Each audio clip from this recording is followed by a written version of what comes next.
उदगीर तालुक्यातील डोंगर शेळकी तांडा येथे राज्य उत्पादन शुल्क विभाग उदगीर, वाढवणा पोलीस, उदगीर ग्रामीण पोलीस आणि FST पथकाने संयुक्त कारवाई करत अवैध हातभट्टी दारूवर छापे मारून दारू नष्ट करण्यात आली।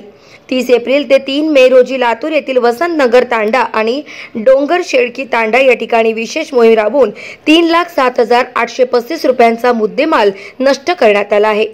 राज्य उत्पादन शुल्क विभागाने दिलेली माहिती अशी की 30 एप्रिल रोजी वसंतनगर तांडा येथे अवैध हातभट्टी दारूवर छापा टाकला, तर 3 मे रोजी शुक्रवारी सकाळी 11 वाजता उदगीर तालुक्यातील डोंगर शेळकी तांडा येथे अवैध हातभट्टी दारूवर राज्य उत्पादन शुल्क विभाग उदगीर, वाढवणा पोलीस, उदगीर ग्रामीण पोलीस आणि FST पथकाने छापा टाकून एकूण 467 लिटर हातभट्टी गावठी दारू आणि हातभट्टी तयार करण्याचे गुळ मिश्रित 5,045 लिटर रसायन, 80 लिटर देशी दारू, 17 लिटर विदेशी दारू असा एकूण 3,07,835 रुपयांचा मुद्देमाल जप्त करून 19 गुन्हे नोंद करण्यात आले आहे,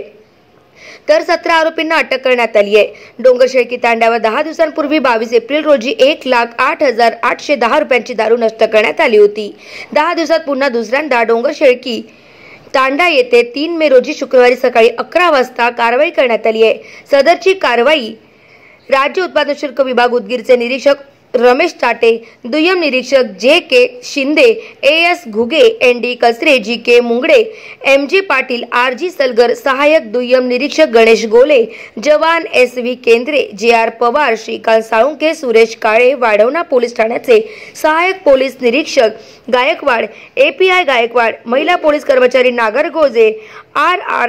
RD सपकाळ, उदगीर ग्रामीणचे पोलीस नाईक नाना शिंदे, अविनाश फुलारी आणि FST पथकाचे कर्मचारी मारंवार दंडे VR यांनी आपला सहभाग नोंदवला आहे। गाव माझा न्यूज साठी सुधाकर नाईक, उदगीर, लातूर।